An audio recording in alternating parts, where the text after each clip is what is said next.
നമസ്തേ, rapid ന്യൂസിലേക്ക് സ്വാഗതം. നോക്കാം വാർത്തകൾ വേഗത്തിൽ. കൊച്ചിയിൽ സിനിമാ ചിത്രീകരണത്തിനിടെ അപകടം. കാർ മറിഞ്ഞ് നടന്മാരായ അർജുൻ അശോകനും സംഗീത് പ്രതാപിനും പരിക്ക്. MG റോഡിൽ പുലർച്ചെ 1:30 അപകടം. 2 ബൈക്ക് യാത്രക്കാർക്കും പരിക്കേറ്റു. ഷിരൂരിൽ രക്ഷാദൗത്യം 12ാം നാൾ. അർജുനായി ഇന്നും തെരച്ചിൽ തുടരും. കനത്ത മഴയും പുഴയിലെ അടിയൊഴുക്കും വെല്ലുവിളി. പൊൻടൂൺ ഫ്ലോട്ടിംഗ് രീതി പരീക്ഷിക്കുമെന്ന ഉത്തര കന്നഡ ജില്ലാ കളക്ടർ ലക്ഷ്മിപ്രിയ. ഇനി ഒളിമ്പിക്സ് ആവേശം. പാരീസ് ഒളിമ്പിക്സിന് തിരിതെളിഞ്ഞു. ഒളിമ്പിക്സ് ദീപം തെളിയിച്ചത് ടെഡി റൈനറും മറി ജോസെ പെരക്കും ചേർന്ന്. ഒളിമ്പിക്സ് ചരിത്രത്തിൽ ആദ്യമായി മത്സരം നടക്കുന്ന സ്റ്റേഡിയത്തിന് പുറത്ത് ഉദ്ഘാടനം. പാരീസ് ഒളിമ്പിക്സ് ഉദ്ഘാടന വേദിയിൽ പാട്ടുപാടി ഇതിഹാസ ഗായിക സെലിൻ ഡിയോൺ. 1.5 വർഷത്തെ ഇടവേളയ്ക്ക് ശേഷമാണ് സെലിൻ പൊതുവേദിയിൽ പാടുന്നത്. ഗുരുതര നാഡീരോഗം ബാധിച്ച് 1.5 വർഷമായി സെലിൻ ചികിത്സയിലായിരുന്നു. ഒളിമ്പിക്സിലെ ആദ്യ അംഗത്തിന് ഇന്ത്യൻ ഹോക്കി സംഘം ഇന്നിറങ്ങും. ന്യൂസിലാൻഡ് എതിരാളികൾ. ഇന്ത്യൻ സമയം രാത്രി 9-നാണ് മത്സരം. ഒളിമ്പിക്സിൽ ഏവരും ഉറ്റുനോക്കുന്ന മത്സരങ്ങളിൽ ഒന്നാണ് ബോക്സിംഗ്. ഇത്തവണ പുരുഷ വനിതാ വിഭാഗങ്ങളിൽ നിന്നായി മത്സരിക്കാൻ ഇറങ്ങുന്നത് 6 ഇന്ത്യൻ താരങ്ങൾ. നിഖാത് നസീറും ലൗലീന ബോർഗോഹെയ്നും കാത്തിരിക്കുന്നത് കടുത്ത വെല്ലുവിളികൾ. സംസ്ഥാനത്ത് പടർന്നു പിടിച്ച് പകർച്ചപ്പനിയും ജലജന്യ രോഗങ്ങളും. രോഗബാധ പകർച്ചവ്യാധി രോധം കാര്യക്ഷമമെന്ന് ആരോഗ്യവകുപ്പ് അവകാശപ്പെടുന്നതിനിടെ വൈറൽ പനികളുടെ വകഭേദം തിരിച്ചറിയാൻ പോലും ആരോഗ്യവകുപ്പിന് കഴിയാത്തതും ഗുരുതര വീഴ്ചയെന്ന ആരോപണം. സംസ്ഥാനത്ത് നിപ ആശങ്ക ഒഴിയുന്നു. ഇതുവരെ പരിശോധിച്ച 68 സാമ്പിളുകളിലും നെഗറ്റീവ്. 472 പേർ സമ്പർക്ക പട്ടികയിൽ. ഹൈറിസ്ക് വിഭാഗത്തിൽ 220 പേർ. ആശങ്കപ്പെടേണ്ട സാഹചര്യമില്ല എന്ന് ആരോഗ്യവകുപ്പ്. ഹീമോഫീലിയ ബാധിതരായ 18 വയസ്സിന് താഴെയുള്ളവർക്ക് വിലയേറിയ MC സുമാവ് മരുന്ന് വിതരണം ചെയ്യാനൊരുങ്ങി സംസ്ഥാനം. വിലയേറിയ മരുന്ന് കുട്ടികൾക്ക് സൗജന്യമായി നൽകാനാണ് തീരുമാനം. 2000 പേരാണ് പദ്ധതിയിൽ രജിസ്റ്റർ ചെയ്തിട്ടുള്ളത്. വൻ കുതിപ്പിനൊരുങ്ങി UAE. രാജ്യം അടുത്ത വർഷം 6.2% സാമ്പത്തിക വളർച്ച നേടുമെന്ന അറബ് മോണിറ്ററി ഫണ്ട്. വിനോദസഞ്ചാരം, റിയൽ എസ്റ്റേറ്റ്, രാജ്യാന്തര വ്യാപാരം എന്നിവയിലെ മുന്നേറ്റമാണ് സാമ്പത്തിക വളർച്ചയ്ക്ക് കാരണം.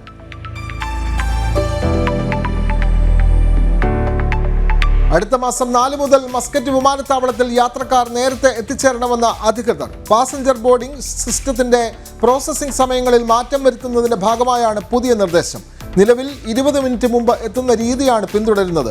യാത്രക്കാരുടെ സുഖസൗകര്യവും വിമാനത്താവളത്തിന്റെ പ്രവർത്തനക്ഷമതയും മെച്ചപ്പെടുത്തുക എന്നതാണ് ബോർഡിംഗ് സിസ്റ്റത്തിന്റെ പുതിയ തീരുമാനം.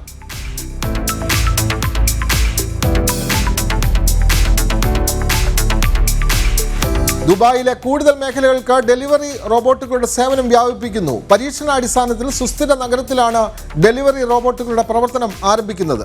ദുബായ് ഫ്യൂച്ചർ ലാബ്സും ലൈവ് ഗ്ലോബലും പദ്ധതിക്ക് പിന്നിൽ.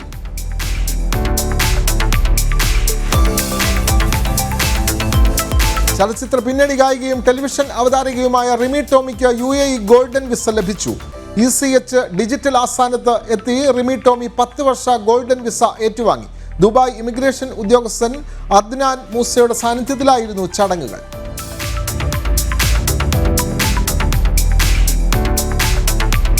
ഗോൾഡൻ വിസ അവതരിപ്പിച്ച് ഇന്തോനേഷ്യ. വിദേശ നിക്ഷേപകരെയും സംരംഭകരെയും ലക്ഷ്യം വെച്ചാണ് രാജ്യം പുതിയ ഗോൾഡൻ വിസ പദ്ധതിയുമായി വന്നിട്ടുള്ളത്. 5-10 വർഷം എന്നിങ്ങനെ 2 പ്രധാന ഓപ്ഷനുകളിലാണ് ഗോൾഡൻ വിസയ്ക്ക് കീഴിലുള്ളത്. ഓരോ വിസയ്ക്കും പ്രത്യേക നിബന്ധനകൾ.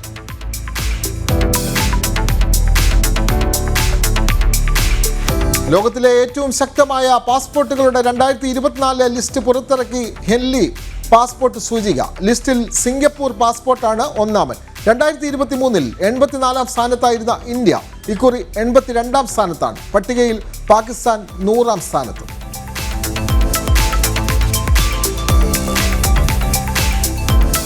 ജോർജിയയിൽ ഗർഭിണിയായ കൗമാരക്കാരി കൊല്ലപ്പെട്ട കേസിൽ മുൻ കാമുകൻ അറസ്റ്റിൽ. 16-കാരിയായ മിയെ കഴിഞ്ഞയാഴ്ചയാണ് വനപ്രദേശത്ത് കൊല്ലപ്പെട്ട നിലയിൽ കണ്ടെത്തിയത്. 17-കാരനായ ജീസസിനെതിരെ വിവിധ കുറ്റങ്ങൾ ചുമത്തി കേസെടുത്ത് പോലീസ്. ദക്ഷിണാഫ്രിക്കയിൽ കാലാവസ്ഥാ വ്യതിയാനം ചെറുക്കുന്നതിനായി ആദ്യ സമഗ്ര നിയമം.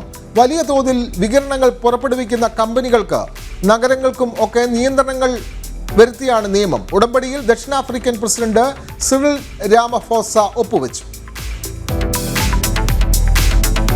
ചാങ്ങി 5 ദൗത്യം കൊണ്ടുവന്ന ചന്ദ്രോപരിതലത്തിലെ മണ്ണിൽ ജലതന്മാത്രകൾ കണ്ടെത്തിയതായി Chinese academy of science. Beijing national laboratory for condensed material physics, institute of physics of CIS, മറ്റ് ആഭ്യന്തര ഗവേഷണ സ്ഥാപനങ്ങൾ എന്നിവയിൽ നിന്നുള്ള ഗവേഷകർ സംയുക്തമായി നടത്തിയ ഗവേഷണത്തിലാണ് ജലതന്മാത്രകളുടെ സാന്നിധ്യം സ്ഥിരീകരിച്ചത്. വിദ്യാർത്ഥി പ്രക്ഷോഭത്തിനിടെ തകർന്ന റെയിൽവേ സ്റ്റേഷൻ കണ്ട് കരഞ്ഞ ബംഗ്ലാദേശ് പ്രധാനമന്ത്രി ഷെയ്ഖ് ഹസീനയ്ക്ക് എതിരെ കടുത്ത വിമർശനം. സംഘർഷത്തിനിടെ കൊല്ലപ്പെട്ട 150ഓളം വരുന്ന വിദ്യാർത്ഥികൾ അടക്കമുള്ള ജനങ്ങളെ ഓർത്ത് സഹതപിക്കാത്ത പ്രധാനമന്ത്രി റെയിൽവേ സ്റ്റേഷന് മുന്നിൽ നിന്ന് മുതലക്കണ്ണീരൊഴുക്കുന്നുവെന്നാണ് പ്രധാന വിമർശനം.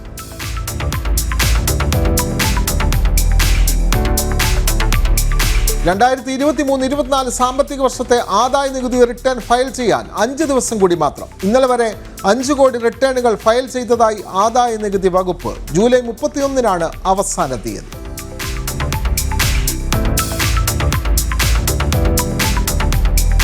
രാജ്യത്തെ പ്രധാന തിയേറ്റർ ശൃംഖല കമ്പനിയായ PVR ഇനോക്സിന്റെ നഷ്ടം ഇരട്ടിച്ചു. ബോളിവുഡ് സിനിമകൾ ഒന്നിനു പുറകെ ഒന്നായി തിയേറ്ററുകളിൽ വൻ പരാജയമായതോടെയാണ് കനത്ത നഷ്ടം കമ്പനിയെ ബാധിച്ചത്. 2023-ൽ PVRഉം ഇനോക്സും ലയിച്ചാണ് PVR എന്ന കമ്പനി രൂപീകരിച്ചത്. ആപ്പിൾ മാപ്പ് ഇനി മുതൽ വെബിൽ ലഭിക്കും. ഇതിന്റെ ബീറ്റ വേർഷനാണ് കഴിഞ്ഞ ദിവസം കമ്പനി അവതരിപ്പിച്ചത്. മാത്രമല്ല, മൊബൈൽ വേർഷൻ ലഭ്യമാകുന്ന എല്ലാ വിവരങ്ങളും ഇനി വെബ് വേർഷനിലും ലഭ്യമാകും എന്നുള്ളതാണ് പ്രത്യേകത. ലോകത്തെവിടെയുമുള്ളവർക്കും അവരവരുടെ ബ്രൗസറുകൾ വഴി ആപ്പിൾ മാപ്പിന്റെ സേവനം പ്രയോജനപ്പെടുത്താം.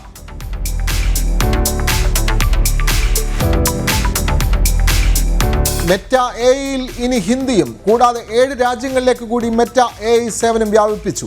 Argentina, Chile, Colombia, Ecuador, Mexico, Peru, Cameroon എന്നിവിടങ്ങളിലേക്കാണ് മെറ്റ AI എത്തിയത്. ഇതോടെ 22 രാജ്യങ്ങളിൽ മെറ്റ AIയുടെ സേവനം ലഭ്യമാകും.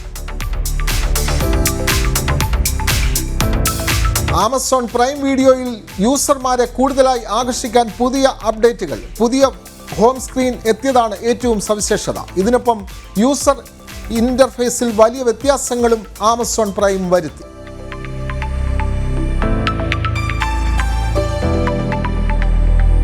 വീണ്ടും സിനിമാ നിർമ്മാതാവിനെതിരെ സാമ്പത്തിക തട്ടിപ്പ് പരാതി. ടോവിനോ ചിത്രം അജയന്റെ 2ാം മോഷണത്തിന്റെ റിലീസ് കോടതി തടഞ്ഞു. UGM പ്രൊഡക്ഷനെതിരെ പരാതി നൽകിയത് എറണാകുളം സ്വദേശി ഡോക്ടർ വിനീത്. ഇത്തവണ മോഹൻലാലിന്റെ ഓണം. 44 വർഷം എത്തിയ അഭിനയയാത്രയിൽ മോഹൻലാൽ ആദ്യമായി സംവിധാനം ചെയ്യുന്ന ബാറോസ് സെപ്റ്റംബർ 12-ന് തിയേറ്ററിൽ എത്തും. ത്രിമാന ചിത്രമായ ബറോസ് എന്ന ഭൂതത്തിന്റെ വേഷമാണ് മോഹൻലാലിന്.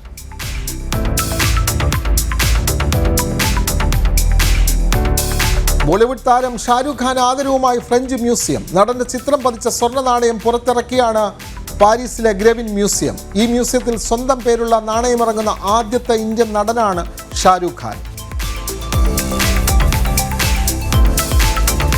തന്റെ വിവാഹവുമായി ബന്ധപ്പെട്ട നടി ഭാമ സോഷ്യൽ മീഡിയയിൽ പങ്കുവച്ച കുറിപ്പ് ശ്രദ്ധ നേടുന്നു. ഇൻസ്റ്റഗ്രാം സ്റ്റോറിയിലാണ് ഭാമ വിവാഹത്തെ ചോദ്യം ചെയ്യുന്നത്. ഒരു സ്ത്രീയും അവരുടെ ധനം ആർക്കും നൽകിയിട്ടും വിവാഹം ചെയ്യരുത് എന്നാണ് ഈ പോസ്റ്റ്.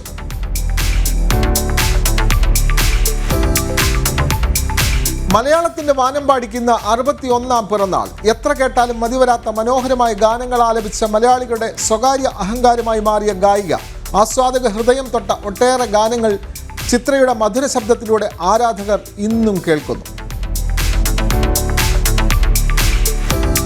മാലിന്യമുക്ത നവകേരളം പദ്ധതി ആലോചിക്കാൻ മുഖ്യമന്ത്രി പിണറായി വിജയൻ വിളിച്ച സർവകക്ഷി യോഗം ഇന്ന് വൈകിട്ട് 3:30-ക്കാണ് യോഗം. ജനകീയ ക്യാമ്പയിനായി മാലിന്യമുക്ത പരിപാടി ഏറ്റെടുക്കാനാണ് ആലോചന.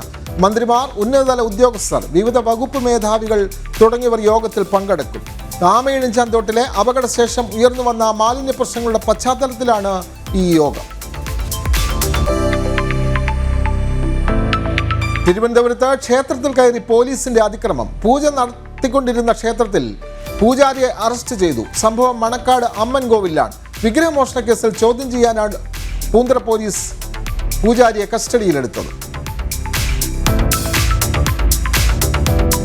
എസ്ഐയുടെ വീട്ടിൽ നിന്നും ബൈക്ക് മോഷ്ടിച്ചയാൾ പോലീസ് പിടിയിൽ. കിളിമാനൂർ സ്വദേശി തട്ടത്തുമല സുജിനാണ് പിടിയിലായത്. കടക്കൽ പോലീസ് സ്റ്റേഷനിലെ എസ്ഐ ജഹാംഗീറിന്റെ കലയപുരത്തെ വീട്ടിൽ നിന്നാണ് ബൈക്ക് മോഷണം പോയത്. സംസ്ഥാനത്തെ പോക്സോ കേസുകളിൽ വൻ വർധനവ്. ഈ വർഷം മെയ് 31 വരെ രജിസ്റ്റർ ചെയ്തത് 1816 പോക്സോ കേസുകൾ. 5 മാസത്തിനിടെ തിരുവനന്തപുരത്ത് മാത്രം രജിസ്റ്റർ ചെയ്തത് 226 കേസുകൾ. സ്വന്തം നിലയിൽ സ്മാർട്ട് മീറ്റർ നടപ്പിലാക്കാൻ KSEB പദ്ധതി നടപ്പിലാക്കുന്നത് കേന്ദ്ര സർക്കാർ നിശ്ചയിച്ച രീതിയിൽ നിന്നും മാറി. ടെൻഡർ ക്ഷണിച്ചുകൊണ്ട് നോട്ടീസ് ഇറക്കി KSEB. KSEBക്കും സർക്കാരിനും തിരിച്ചടി. കുറഞ്ഞ വിലയ്ക്ക് വൈദ്യുതി വാങ്ങാനുള്ള ദീർഘകാല കരാർ പുനഃസ്ഥാപിച്ചത് അപ്പലേറ്റ് ട്രിബ്യൂണൽ ഫോർ ഇലക്ട്രിസിറ്റി റദ്ദാക്കി. അപ്പലേറ്റിന്റെ വിധി പഴയ നിരക്കിൽ വൈദ്യുതി നൽകാൻ കഴിയില്ല എന്ന് ചൂണ്ടിക്കാട്ടി സ്വകാര്യ കമ്പനികൾ നൽകിയ ഹർജിയിൽ. സംസ്ഥാനത്തെ ഉൾവനങ്ങളിൽ മാവോയിസ്റ്റ് കമ്മ്യൂണിസ്റ്റ് ഭീകരർ ആയുധശേഖരം കുഴിച്ചിട്ടതായി സംശയം. ഉൾക്കാടുകളിലെ പരിശോധനയ്ക്ക് തീവ്രവാദ വിരുദ്ധ സേനയ്ക്ക് പ്രതികൂല കാലാവസ്ഥയും തടസ്സം സൃഷ്ടിക്കുന്നു. അറസ്റ്റിലായ മനോജ് ഉൾപ്പെട്ട സംഘത്തിൽ 6 പേരെന്നും ATS. മനോജിന്റെ തുടർ കസ്റ്റഡി അപേക്ഷ കോടതി ഇന്ന് പരിഗണിക്കും. ആലപ്പുഴയിലെ ബാങ്ക് സ്റ്റാഫ് യൂണിയൻ പുറത്തിറക്കിയ രാജ്യവിരുദ്ധ നോട്ടീസിനെതിരെ പരാതി നൽകി അനന്തപുരി സോൾജിയേഴ്സ് അസോസിയേഷൻ. ജനം TV വാർത്തയെ തുടർന്നാണ് അനന്തപുരി സോൾജിയേഴ്സ് അസോസിയേഷൻ പോലീസിൽ പരാതി നൽകിയത്. 23ാം വാർഷികാഘോഷങ്ങളുടെ ഭാഗമായി പർവേഷ് മുഷറഫിന് അനുമോദനം സംഘടിപ്പിച്ചുകൊണ്ട് യൂണിയൻ നോട്ടീസ് അടിച്ചിറക്കിയതിൽ വലിയ രീതിയിലാണ് പ്രതിഷേധം ഉയരുന്നത്. കൊച്ചി ബംഗളൂരു റൂട്ടിൽ വന്ദേ ഭാരത് സ്പെഷ്യൽ സർവീസ് പ്രഖ്യാപിച്ച് ഇന്ത്യൻ റെയിൽവേ. സ്പെഷ്യൽ ട്രെയിൻ ഈ മാസം 31 മുതൽ സർവീസ് തുടങ്ങും. ഓഗസ്റ്റ് 6 വരെ ആഴ്ചയിൽ 3 ദിവസം സർവീസ് നടത്തും. ബുധൻ, വ്യാഴം, വെള്ളി ദിവസങ്ങളിൽ ഉച്ചയ്ക്ക് 12:50 എറണാകുളത്ത് നിന്ന് യാത്ര പുറപ്പെടും. സബ് ജൂനിയർ വിഭാഗം സൗത്ത് സോൺ ഹോക്കി ചാമ്പ്യൻഷിപ്പിൽ കേരളത്തിന് മിന്നും ജയം. കേരളം വിജയകിരീടം ചൂടിയത് പുരുഷ വിഭാഗം ഫൈനലിൽ തമിഴ്നാടിനെ എതിരില്ലാത്ത 7 ഗോളുകൾക്ക് പരാജയപ്പെടുത്തി. വനിതാ വിഭാഗം ഫൈനലിൽ തമിഴ്നാടിനെ എതിരില്ലാത്ത 3 ഗോളുകൾക്ക് തോൽപ്പിച്ച് ആന്ധ്രാപ്രദേശ് ചാമ്പ്യന്മാരായി. വനിതാ ഏഷ്യ കപ്പ് സെമിയിൽ ബംഗ്ലാദേശിനെ 10 വിക്കറ്റിന് തകർത്ത് ഇന്ത്യ ഫൈനലിൽ. അർദ്ധ സെഞ്ചുറി നേടി സ്മൃതി ബന്ദാന ബംഗ്ലാദേശിനെ ചെറിയ സ്കോറിൽ ഒതുക്കിയത് ഇന്ത്യൻ ബൗളർമാരുടെ മികച്ച പ്രകടനത്താൽ.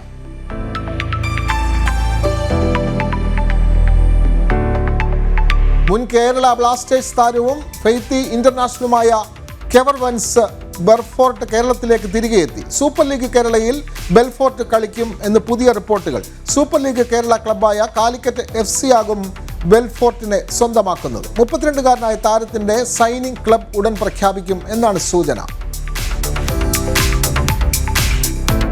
UAE പൗരത്വം നൽകി ആദരിച്ച മലയാളി ദുബായിൽ അന്തരിച്ചു. തിരുവനന്തപുരം പെരുങ്കുഴി സ്വദേശിയായ കാസിം പിള്ളയാണ് ദുബായ് സിലിക്കൺ ഒയാസിസിലെ വസതിയിൽ അന്തരിച്ചത്. ദുബായ് കസ്റ്റംസ് തലവനായി 50 വർഷത്തിലേറെ സേവനമനുഷ്ഠിച്ച ഇദ്ദേഹത്തിന് അത് മാനിച്ചാണ് പൗരത്വം നൽകിയത്. ദുബായ് ഭരണാധികാരി നേരിട്ട് UAE പൗരത്വം നൽകി ആദരിക്കുകയായിരുന്നു. മൃതദേഹം ദുബായ് അൽഖൂസ് ഖബർസ്ഥാനിൽ നടക്കും.